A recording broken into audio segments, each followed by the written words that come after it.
Stork, best for baking. This is your feel-good breakfast show, Espresso on SABC3. Well, the song says I'm all shook up, but today we're getting all spiced up in the kitchen. Caitlin, what are you making for us? Good morning. I'm making a spiced apple phyllo tart. Oh, it sounds amazing because the spices this morning, and even with our Lotus FM guys in studio, we've developed a taste and smells, and in the kitchen it's even better. Okay, so phyllo pastry, and it's all spiced up. Yeah. Where do we start? So phyllo pastry, a lot of people are scared of it because it's very delicate and there's a lot of very fine layers to it, but you actually don't need to be scared. Phyllo pastry is one of those things that you don't attempt to make yourself.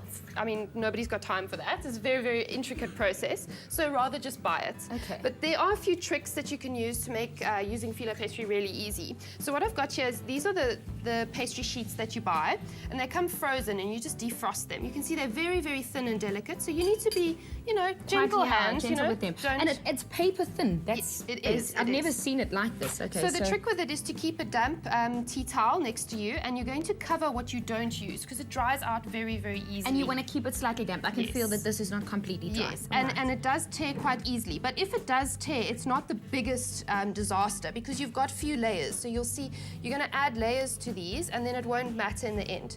So I'm just going to remove this one sheet, and then we're going to brush it. I've got some melted Stork bake over there. I see, and Stork always keeps everything fresher and Yes. nicer. Okay, so And you'll see that Stork bake, you don't always need to use it for cakes. There are other uses for it. There we go. So I've managed to get him away from there. Well, if you're wondering what Caitlin's doing, we're literally getting our phyllo pastry ready using our Stork. And of course, this recipe will be available for you as well to make at home as we're getting all spiced up in our espresso kitchen this morning. So you just brush it over. If you don't have a brush like that, could you use your hand? Yes, you could. I mean, get involved with your food, I guess. Literally. So not too much because you don't want it to be too greasy. It's just to separate those layers when it bakes, so it's going to be all beautiful and flaky. And then we're going to pop the second layer of pastry Back on top of it. over. I've always wondered how people get that fluffy texture, when it almost, when it crunches in your teeth when it's baked. And the more so- layers you put on, the more flaky it will be. So there we go, separated that off. Okay, that's perfect. And now we're going to start. You can put a layer of spices in between if you want, but this is like how you start. So if you wanted to put mushrooms, chicken, you could make something savory with it. Right. And I'm just going to make a spice mixture in here. I've got some cinnamon. So Okay. these are all the beautiful spices we've been using today. A little bit of ginger, ground Some ginger in there as well, okay. Just a touch, just for a bit of a bite. It smells amazing, those spices. Some cloves. And then we've got a little bit of cardamom over here. Cardamom is actually the third most expensive spice, so go easy with it. And then we've got a bit of sugar, just for that For a caramel little bit flavor. of taste. And then we're going to use this to add some crunch to our tart. Now, I'm mix just that. curious, when did you bake it? Do you bake it with the nuts? Yes, so I'm going to use that all together. I want to make a round tart. So I'm just going to snip off the edges, but don't throw these away because you can You'll bake use them later, okay. Yeah, and they're great for, you can crumble it over soup. So, like you like crunch to a soup. Yeah, almost. like a really fancy croissant almost. Yes. And I'm going to, if you look over there, I'm going to crimp my edges of my tart. Yeah, I can see how they almost rounded and beautifully made. We're in the kitchen getting all spiced up, and Caitlin is making a beautiful spiced tart for us this morning. Our keyword for this morning is Stork.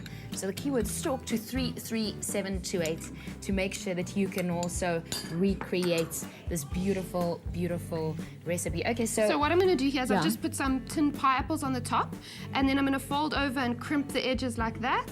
And voila, it bakes for 180 degrees for about 20 minutes. Goes all caramelly and gorgeous, and with some vanilla ice cream, perfect. It sounds good. Wait, I want to see how we even got to this point. This is how we created our tart.